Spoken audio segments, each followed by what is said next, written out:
Hammaga assalomu alaykum. Keyingi ish joyimizga keldik. Go'zal Kirgidonga hozir dachalardamiz. Chiroyli dachalar qurilyapti. Ichki basseyn. Ustamiz mana dam olyapti. Ichki basseynga hozir tashqariga Kirgidonga chiqish uchun mana eshik ochilyapti.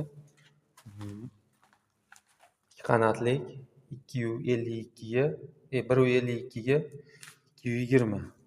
Xuddi shu holatda. Kesib bo'ldik 40 santimetrlik qalinlikdagi betonni. Bu tomonni endi kesgan joyimiz ham bormi? Biroq endi. Ichki basseyn tashqariga tushib bir yo'l soyga tushib ketadigan holat qilinyapti. Kimga shunaqa xizmatlar kerak bo'ladigan bo'lsa, akalar, doim aloqadamiz.